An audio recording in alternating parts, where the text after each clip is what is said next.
Hello, so this topic is going to be a little bit longer. It's on everything you need to know to get started with paying for college.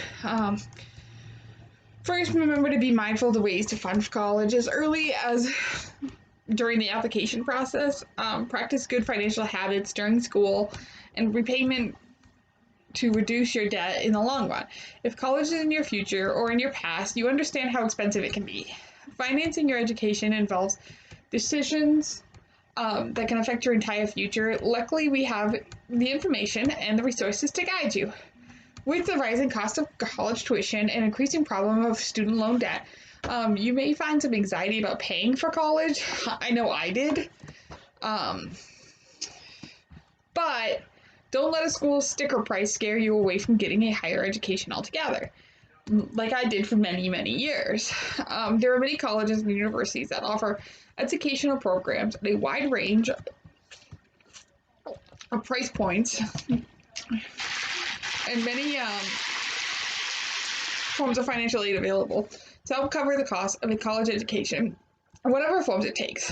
Tuition, room and board, textbooks, and all other associated costs of college can be offset with grants, scholarships, or managed over the long term with student loans and careful planning. The tricky part is to find these resources and then to use them wisely. So the question remains, how do you pay for college without going broke? We have many answers here. So let's just take this one step at a time.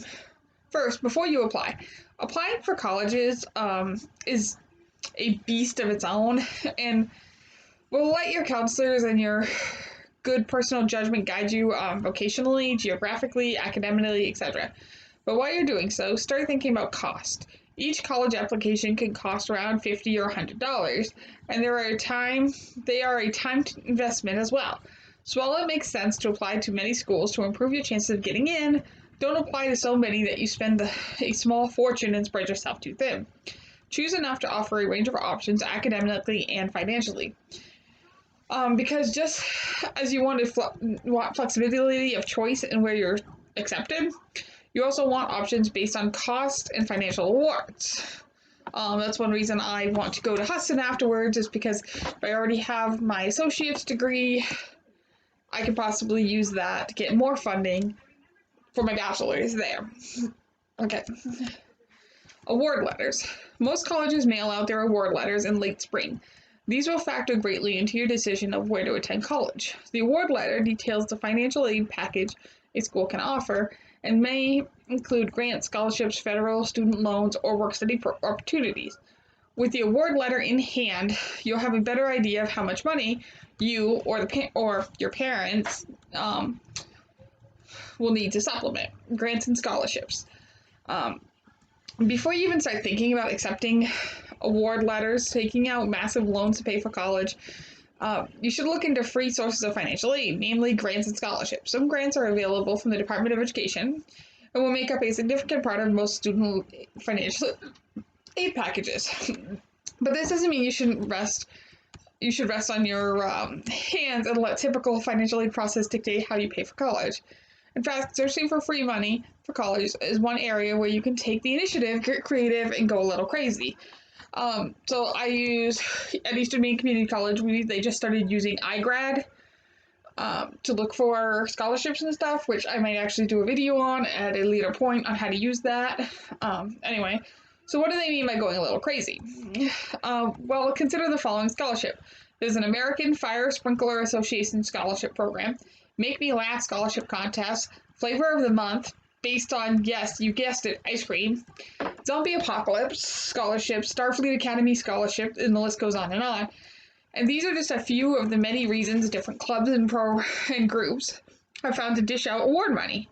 The takeaway here is that you need to do something truly bizarre to find money for school, but the chances are there is a scholarship out there that pertains to many of your talents or affiliations you have. Your job is to look for these opportunities. Scholarships may be merit-based, meaning they are awarded for achievement, or need-based, meaning they are given to students who cannot otherwise afford to go to school. Since scholarships come in so many forms and from so many sources, you can get creative about searching for them and then put a little work into understanding the particular qualifications and requirements. Whew. So now we move on to student loans, applying for aid, FAFSA, and student smart borrowing. Unless you strike scholarship gold and cover the entire cost of college with free sources of aid, chances are you'll rely on loans as well. Unlike grants and scholarships, student loans are not free. They must be paid back. And students are charged for borrowing them in the first place in the form of interest. Luckily, federal student loans are available through the Department of Education, and the U.S. government is not looking to make any profit off these loans, so interest rates are actually kept at a minimum. Some students will find private loans to be more affordable depending on their credit and circumstances. So it's in your best interest, no pun intended, to research both options. I get low interest, like it doesn't start really accumulating interest until 6 months after school. So I've got a little bit of free room there. So back when you were filling out college applications, you were also likely required to complete separate applications for financial aid. To apply for financial aid, the first thing you need to do is fill out the FAFSA. Really rolls of the tongue, doesn't it? FAFSA. Anyway, get used to saying the word FAFSA. The free application for federal student aid is required by nearly every institution of higher education, and you must update it every year. Many schools have additional financial aid applications as well. So check with your financial aid officer or website for each school to be sure you've satisfied all requirements. So managing loans during school. As a student, you have plenty to focus on: academics, athletics, club, campus activities, dorm life, roommate, shower shoes. You certainly don't need any added worries such as how to pay for all of this. A small dose of worry is healthy, but aim for something on the spectrum between straight out of panic and blissful ignorance of the true effects of long-term student loan debt. So how should you worry about paying for college while you're still a student? Just enough to push you to research and apply for the best funding options, and then to stay on top of your finances. So doing college cheap. One way to avoid racking up a huge student loan debt is to keep your daily finances from becoming part of the problem. Top ramen forever, right? That's one way to do it, but you don't need to actually be a starving student to save money during college. In fact, we highly discourage this method. As a college student, you are privy to some of the most luxurious perks offered to any other population. Granted, this will vary from school to school and may not apply to every institution, but consider the following potential methods for saving money. If you attend a traditional brick and mortar school, you likely have a variety of options for room and board. Student housing may include dorms, cooperative housing, Greek systems, or even off-campus options, and all have distinctive benefits. You should consider not only which is the most desirable, but also which is the most cost-effective. And in your evaluation, don't neglect all the other add-ons that you may come with student housing. Does the housing plan of your choice include a meal plan in the cafeteria, access to a gym, community bikes, a laundry facility? Many students who attend school close to home choose to save money by living with their parents. It's not for everyone, but your classmates will be jealous when you're snacking on mom's homemade cookies during class. I don't live with my parents. I have my own house outside of the college, but I am in income restrictive housing. So I do have that option. Anyway, free food is a battle cry for many clubs, organizations, sponsors, events. So take advantage. Like at Eastern Maine Community College, for example, even as a commuter, I can use some of my financial aid to get onto a meal card and use the meals there.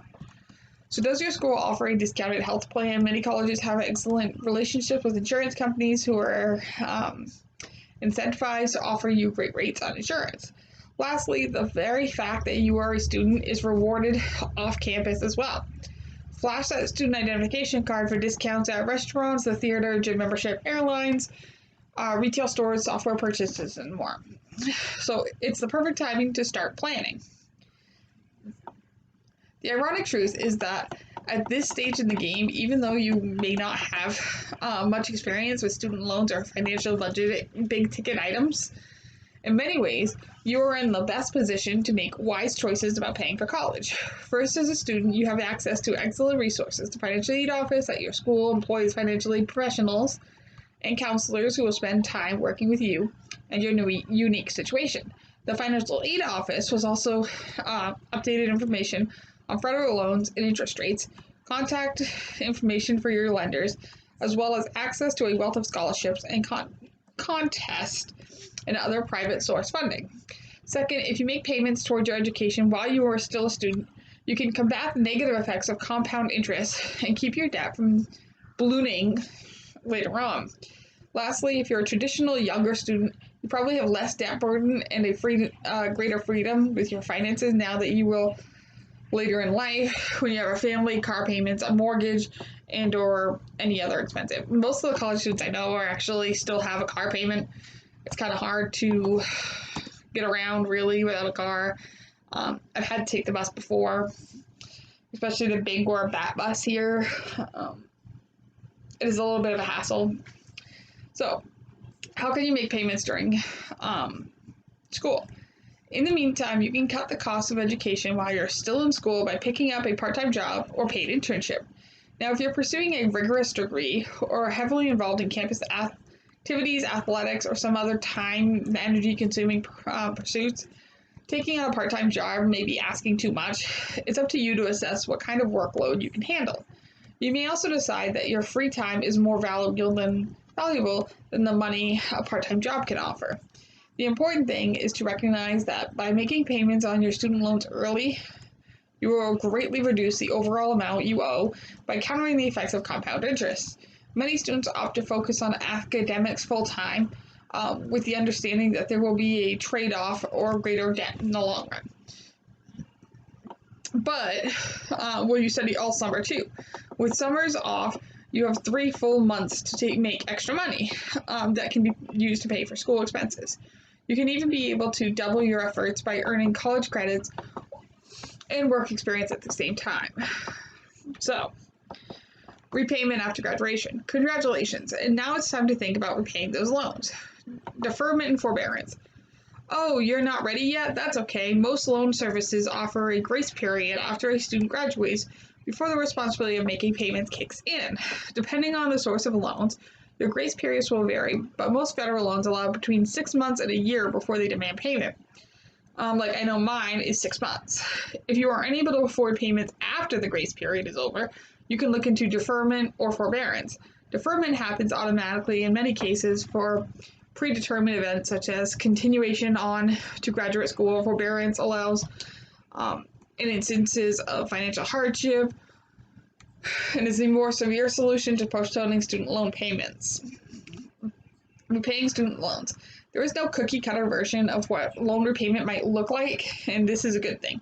Depending on the loans that you took out and your financial situation after school, you should find a method to pay off your student loans at a pace that works for you, and they make payments consistently. Private loans must be paid back under the terms that were agreed upon in the initial contract. Federal loans offer a variety of repayment plans regarding a standard fixed payment over a set number of years to income-driven options that account for changes in your income over time and payment structured around the percentages of that income. The income contingent repayment plan, income-based repayment plan, pay-as-you-earn plan, and the revised pay-as-you-earn plan all offer reduced monthly payments amounts and a stable plan for loan repayment over a long period of time. So, if you took out multiple student loans, consolidation can help to simplify and minimize monthly payments. But be warned that consolidation is your loans locks them into an interest rate that may be higher than the current interest rate on some of your loans. So, loan forgiveness. On rare occasions, your student loans may qualify for forgiveness, but don't rely on it. The Public Service Loan Forgiveness Program forgives only certain types of federal loans, and only then, when the borrower works in a specific qualifying public service position and makes 120 consistently scheduled payments under a qualifying repayment plan. These are narrow and nitpicky qualifications, but if they apply to you, then public service loan forgiveness is certainly an option within looking into. And then next we have delinquency and default. So what happens if you have to pay, you have a payment due on your student loans and you just can't pay it? Assuming you've already explored the many repayment options, explored your forbearance and deferment possibilities, and you're out of options, after one late payment, your loan becomes delinquent. Unless you remedy that delinquency in a timely manner, you are in breach of the contract with your lender and you've entered a danger zone known as default. Unfortunately, student loans default happens all too often, and it can happen to you too.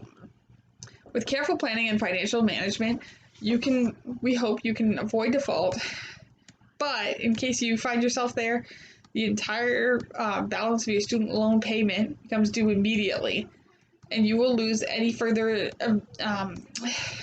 eligibility for financial aid or deferment or forbearance. Also, while in default, you are at risk for some terrible consequences like additional late fees, garnished wages and tax refunds, withholding of Social Security, retirement, or disability benefits, damage to your credit report, calls from collection agencies, and you may even be susceptible to lawsuits. So, what are the options available to those who are in default? The very first thing you need to know you'll do is contact the agency that is billing you. They will then go over your options for getting out of default. You might have to pay the loan in full, consolidate your loan if you have more than one, or arrange a reasonable monthly payment. By making a certain number of monthly on-time payments, you may even be able to rehabilitate your loan and get out of default. The takeaway. Earlier, we posed the question, so how should you worry about paying for college? With the somewhat unsatisfying answer, just enough, and now you know why. Paying for college can be daunting, and the consequences of falling behind on repayment can be devastating. But now you know how to avoid the pitfalls. With a little guidance and careful planning, you can minimize your student loan debt, liability, and manage the repayment process like a pro. So that's all I have for this video. Thanks for watching.